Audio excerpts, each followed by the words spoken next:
The bustling city of New Terra was a melting pot of cultures and species, but none more intriguing than the newly arrived alien delegation from Elysian. At the heart of the Intergalactic Communications Center, Michael sat surrounded by stacks of digital manuscripts and ancient recordings, all emitting the strange, lyrical language of the Elysianites. His job as a linguistics expert had never been so challenging, or so thrilling. The sliding doors hissed open, and a figure entered, tall, with iridescent skin and deep, thoughtful eyes. It was Zyra, the alien envoy. Michael stood up, extending a hand in greeting. "Welcome to our communications center, Zyra. I'm Michael. I'll be working with you to translate your archives," he said, keeping his tone friendly yet professional. Zyra nodded, her eyes scanning the room with a sense of awe. "It is a pleasure, Michael. We hope that through understanding, we can build a strong foundation for collaboration between our people." As they sat down across from each other, Michael initiated the interface that would project the texts into the air between them. "Let's start with something simple," he suggested, pulling up a visual of both human and Elysian script. "Indeed," Zyra replied, pointing to a phrase in Elysian. "This greeting here is common among our people. It speaks to a wish for peace and prosperity." Michael repeated the phrase awkwardly, earning a soft, musical laugh from Zyra. "Not bad, but let's work on your accent a bit." The hours slipped by as they dove deeper into the language, with Michael occasionally stopping to note peculiarities or similarities to human dialects. Zyra was patient, explaining nuances and cultural context that gave richer meaning to the words. "This next phrase," Zyra said, highlighting a line of elegant script, "is used when one shares personal stories or secrets, a sign of deep trust." Michael's interest piqued. "Have you shared this with anyone else here on Earth?" "Not yet," she admitted with a slight tilt of her head, her expression unreadable. "Trust takes time to build, as I'm sure you understand." Their session was interrupted by another human colleague, David, who entered the room briskly. "Michael, could you help me interpret this technical schematic? We're having some trouble in the engineering bay." "Sure, David. Give me a moment," Michael replied, turning to Zyra. "Would you like to come along? It might be interesting to see some of our technology." Zyra agreed, and together, the trio walked to the engineering bay. David spread out the schematics on a large table, pointing to a series of complicated diagrams. "We're trying to integrate some of your power systems with ours, but there's a compatibility issue somewhere." As Zyra leaned over the table, her expertise shone through. "This symbol here represents a core component that should not have direct contact with your type of fuel source. It could cause a critical failure." Impressed, Michael watched as Zyra and David discussed potential solutions. It was a dance of intellect and expertise, bridging gaps between two very different technologies. On their way back, Michael couldn't help but feel a profound sense of accomplishment. "Thanks for your help today, Zyra. Both with the language and the engineering issue. It is my duty and pleasure, Michael. Cooperation like this is exactly what my people hoped for." Back in the linguistic lab, as they wrapped up for the day, Michael felt the first stirrings of a friendship, possibly something more, despite the regulations against fraternizing. But as Zyra's image flickered in the low light, reflecting a universe of possibilities, he wondered about the future that lay ahead. The next morning, Michael arrived early at the communications center, thoughts of the previous day's interactions with Zyra lingering in his mind.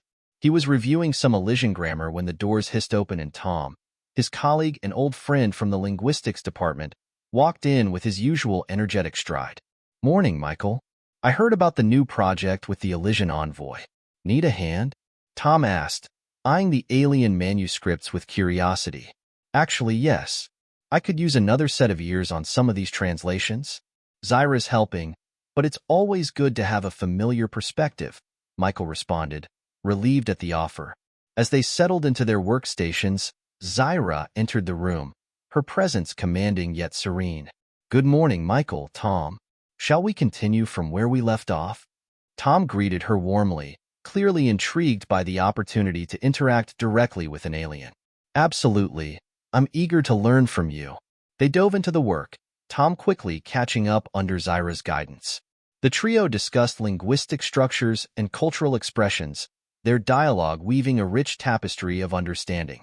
Zyra shared insights into her culture that went beyond language, describing Elysian's art, music, and philosophy.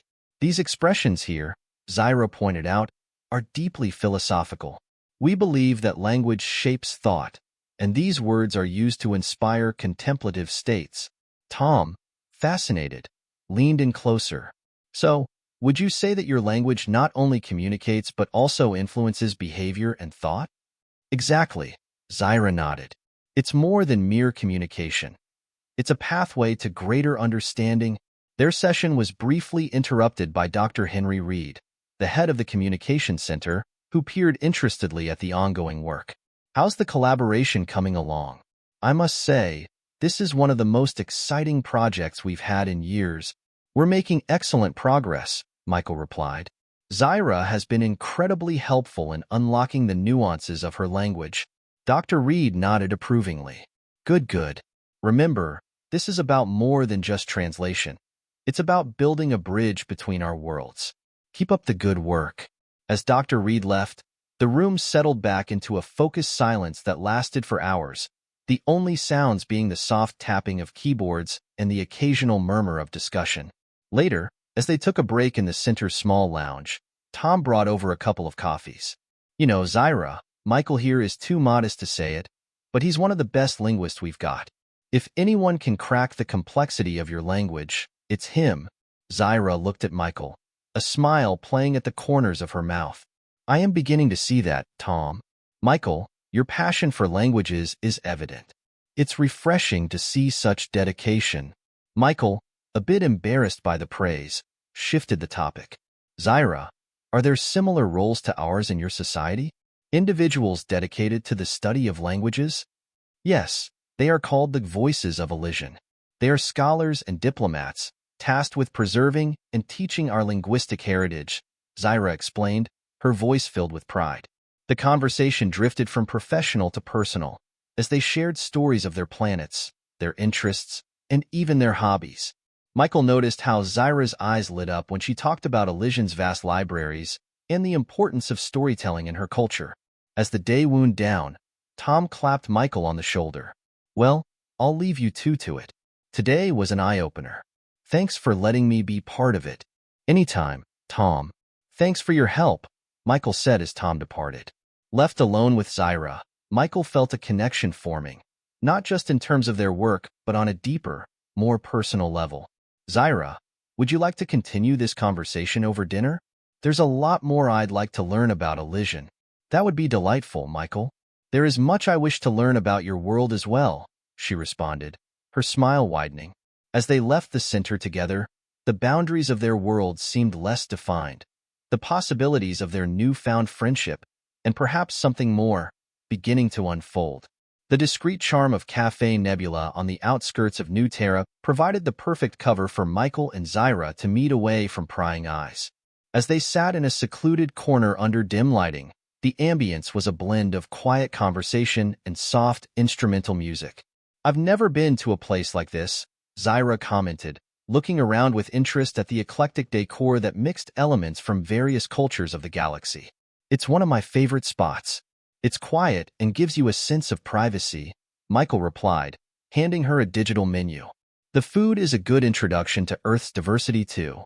As they ordered, Michael couldn't help but marvel at how natural it felt to be with Zyra outside of their professional setting. So, Zyra, tell me more about Elysian's festivals. You mentioned them briefly yesterday. Zyra's face lit up with the recollection. Elysian celebrates the Alignment Festival when our three moons align. It's a time of reflection and joy, marked by the sharing of stories and songs that date back centuries. Families gather, and the skies light up with natural phenomena unique to our atmosphere. It's truly beautiful. That sounds amazing, Michael mused. We have something similar here, the Solstice Festival, though it's probably not as spectacular. Families and friends gather, share meals, and watch the stars. The conversation flowed effortlessly as they delved into each other's cultures and traditions. After their meal, Zyra suggested a walk in the nearby Harmony Park, a place known for its serene environment and beautiful, sprawling gardens. As they strolled through the park, the night blooming flowers around them releasing a sweet fragrance, Zyra stopped by a fountain, her reflection shimmering in the water. Michael, this place is peaceful. It's a stark contrast to the bustling energy of the city center. It's a nice escape.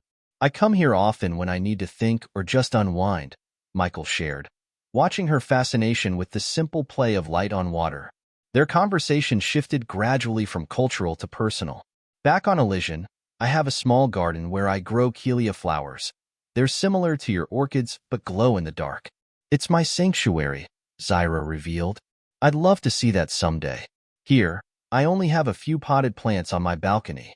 Nothing is exotic, Michael said with a laugh. Suddenly, Zyra's expression turned thoughtful. Michael, in all of our exchanges, I felt a connection with you. It's not just professional curiosity, is it? Caught off guard, Michael paused before responding. No, it's not just professional. I felt it too. But we must be cautious. Relationships like ours can complicate things. I understand, Zyra said softly. Yet, knowing the risks, I still find myself drawn to you. Their walk took them to a more secluded part of the park, away from the occasional late-night visitors. Under a canopy of stars, Michael took a deep breath.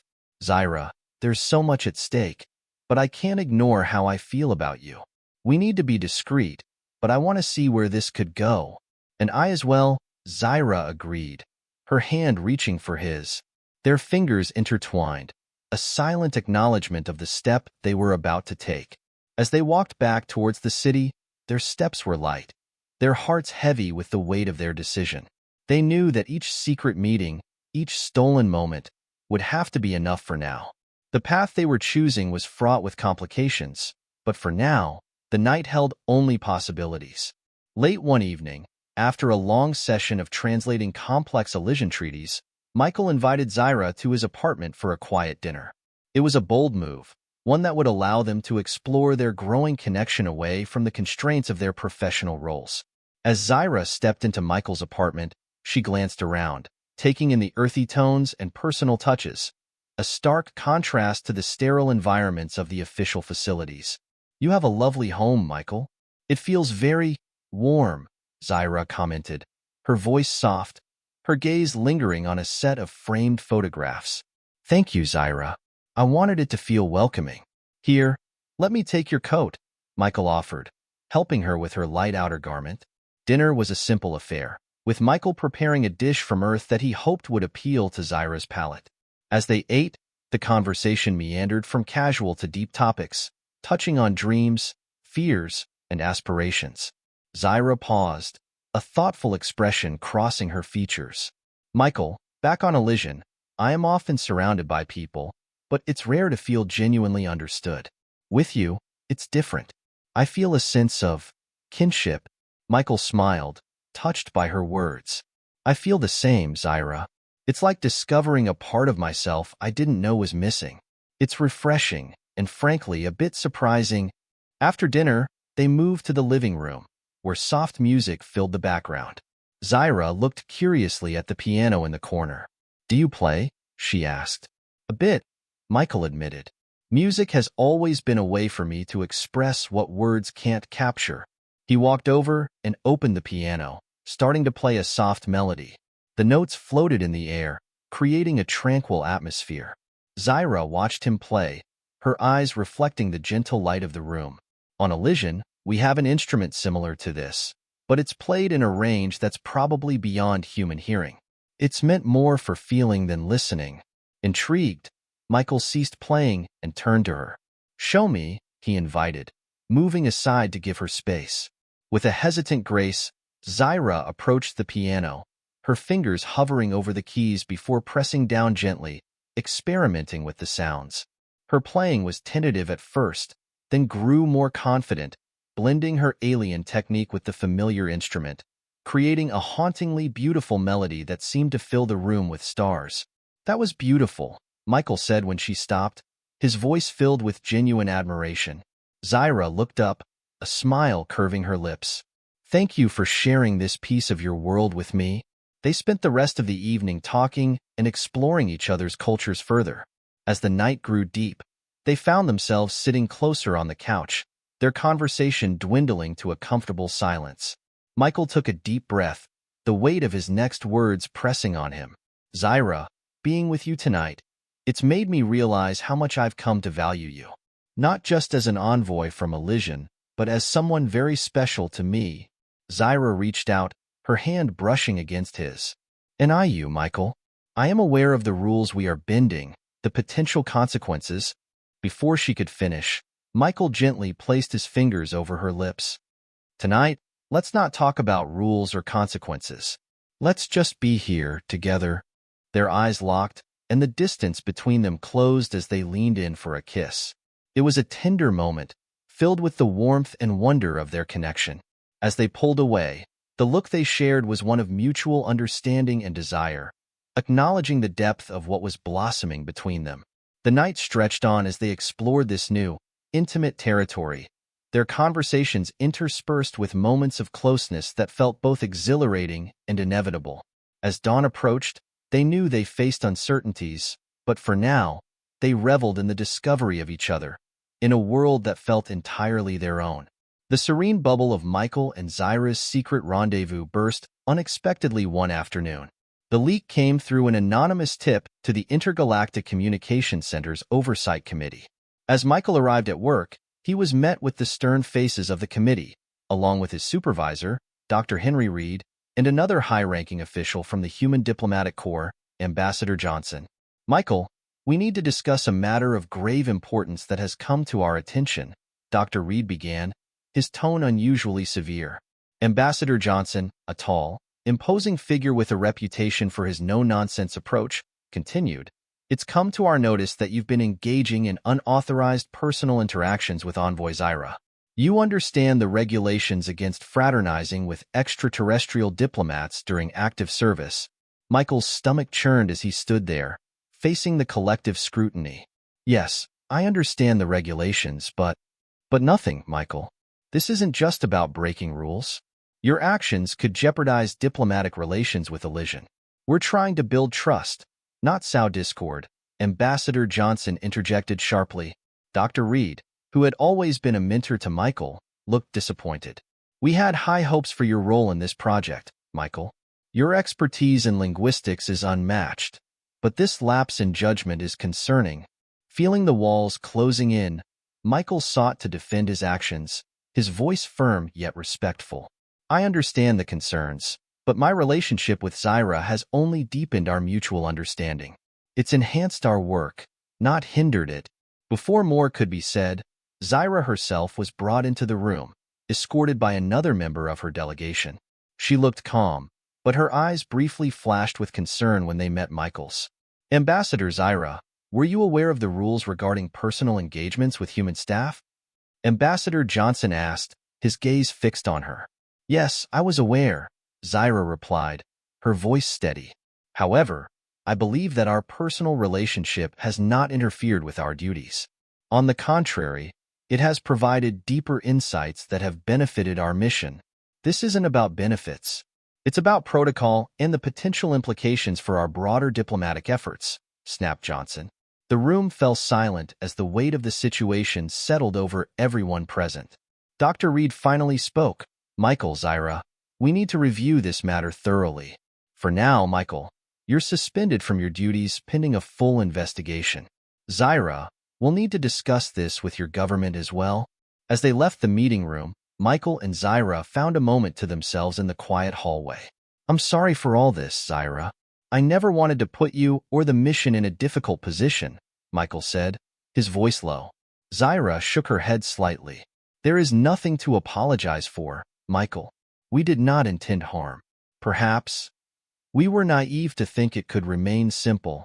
Michael took a deep breath, his mind racing with the possible outcomes of their situation. What happens now?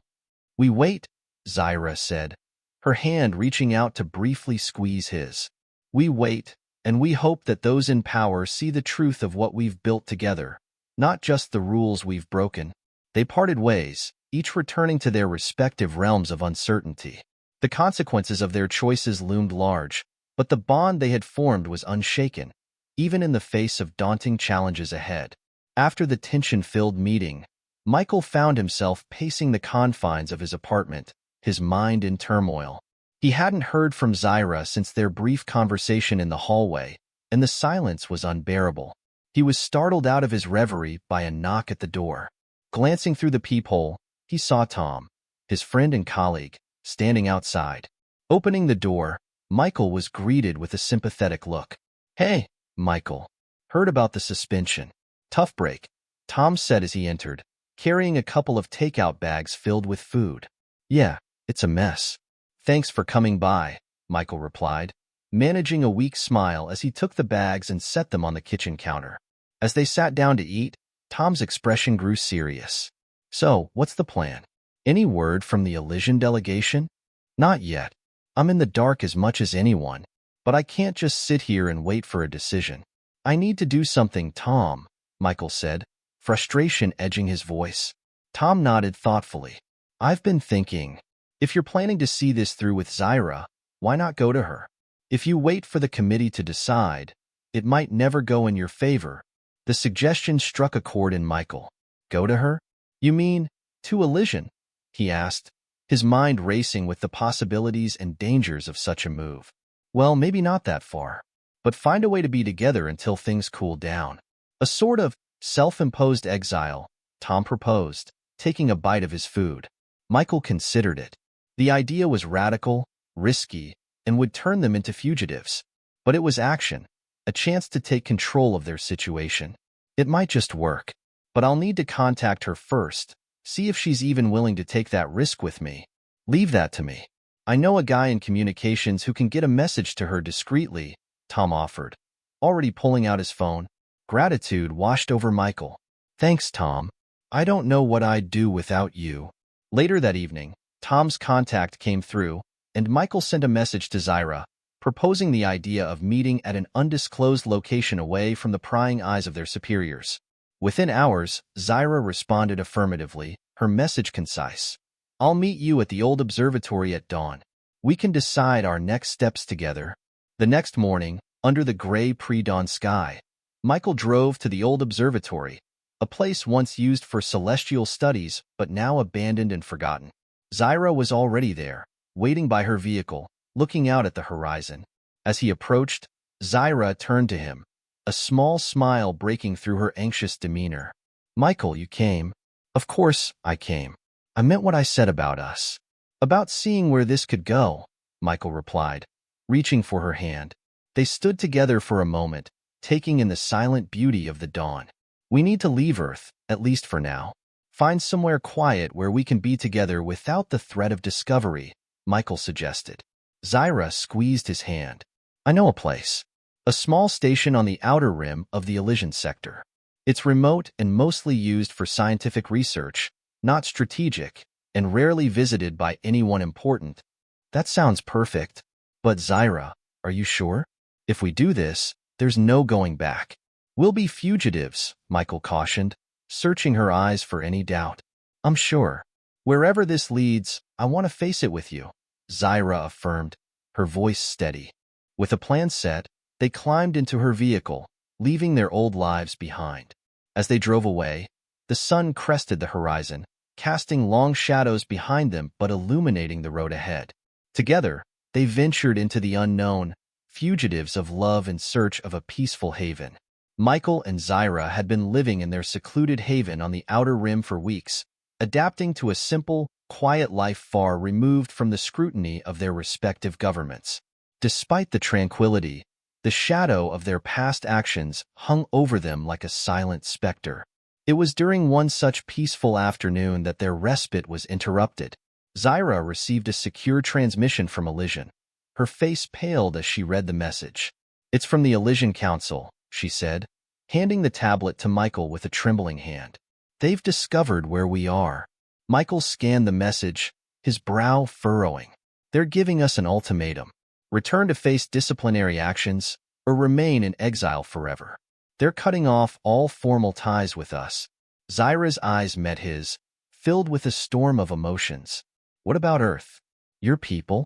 Before Michael could attempt to contact Earth, his own communication device pinged with a message from Ambassador Johnson. The message mirrored that of Zyra's. He was to return and face severe repercussions for his actions, or live in exile without the possibility of return. The weight of their decisions, once so distant, now pressed upon them urgently. They spent the night discussing their options, pacing the length of their small living quarters.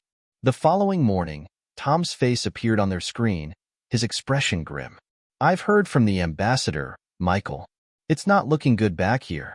There's a lot of tension between Earth and Elysian over this." It's a mess. "Tom, they've offered me the same choice," Michael replied, his voice heavy. "Come back and face a trial, or stay away forever." "And Zyra?" Tom asked, glancing at her. "The same," Zyra answered. "Our presence together has become a diplomatic sore point." Tom ran his hands through his hair, a gesture of frustration. "Is there anything I can do from here? Any way to help?" Michael looked at Zyra, who nodded slightly. "Just keep us informed, Tom. We have to make a decision, and it won't be easy." After ending the call, Michael turned to Zyra. "Whatever we decide, it's not just about us anymore. It's about the potential fallout for everyone involved." Zyra took a deep breath, her decision clear in her calm demeanor. "I've made peace with not returning to Elysian if it means we can be together. What about you, Michael? Can you leave Earth behind?" Michael walked over to the window, looking out over the alien landscape that had become their home. The decision loomed large, casting a long shadow over his thoughts. After a long moment of silence, he turned back to her. "My world changed the day I met you, Zyra. If my home is wherever we are together, then yes, I can leave Earth behind." Relief and sorrow mingled on Zyra's face as she joined him by the window. "Then we stay. We build a new life here, together." The decision made, they prepared a response to their respective governments. Together, they drafted their messages, declaring their intentions to remain in exile, to build a life in the shadows of the stars, away from the worlds that could not accept their union. As they sent off their responses, they felt a bittersweet freedom. They were truly alone now, cut off from their past lives but together in their chosen future. The unknown stretched out before them, daunting yet full of possibility. As they faced it, they did so hand in hand, their hearts resolute. They were together, and for now, that was enough. The sun was just beginning to rise over the horizon of their new home on the outer rim, casting a warm glow over the landscape that had become their refuge. Michael and Zyra stood outside their modest dwelling, each with a cup of local brew in hand, watching the day begin. "It's beautiful, isn't it?" Zyra mused, her voice soft, tinged with a mix of wonder and a hint of melancholy. "It is," Michael agreed, his arm wrapping around her shoulder to pull her close. "Not quite like anything back on Earth, but beautiful in its own right." They had spent the first few weeks of their exile establishing a routine and making the necessary adjustments to their new life. The isolation was a stark contrast to their previous lives filled with constant communication and engagement with their communities and colleagues. Here, it was just the two of them, surrounded by uncharted wilderness and the occasional visit from a local trader for supplies. "As much as I miss the buzz of New Terra and the intellectual challenge at the center, I find this peace. It's something I didn't know I needed," Michael confessed, watching a pair of alien birds soar across the clear morning sky. Zyra nodded, sipping her drink. "I feel the same. Back on Elysian, I was always surrounded by duties, never taking a moment to just be. Here with you, I've discovered a different kind of fulfillment." Their conversation was interrupted by a soft chime from inside the house, the communication device lighting up. They exchanged a glance, a flicker of concern passing between them before Michael went inside to answer it. It was Tom, looking relieved to see Michael. "Hey, Michael, I've got some news. The tensions, they've started to settle. Both Earth and Elysian are dialing back their stance. It's not perfect, but it's a start." "That's good to hear, Tom. Really good," Michael responded, a weight lifting from his shoulders.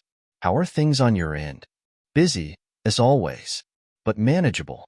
Listen, both governments have agreed to overlook your, let's call it a sabbatical, provided you stay out of official affairs. It's a sort of silent amnesty," Tom explained, trying to keep the mood light. Zyra, who had followed Michael inside, added, "That gives us a bit more security, at least." "Thank you for everything, Tom. Always here for you both." Just keep sending those updates, all right? The quiet life suits you, but some of us miss your faces around here, Tom joked, his grin wide across the screen. We will, and Tom. Take care, Michael said, ending the call with a promise to keep in touch. Turning to Zyra, Michael felt a renewed sense of hope.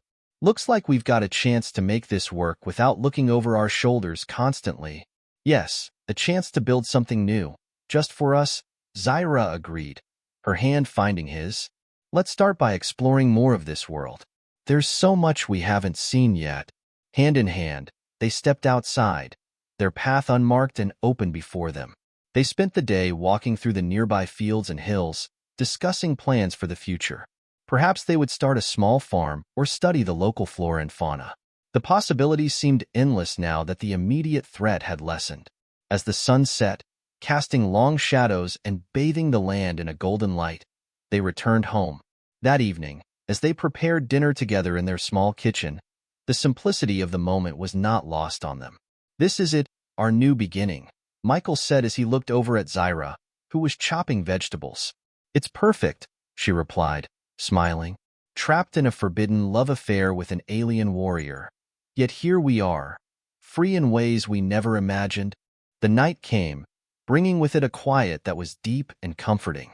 As they sat together, watching the stars emerge in the night sky, they talked, laughed, and planned. Here, in this secluded corner of the galaxy, they had found their sanctuary, a place to love, to live, and to hope anew.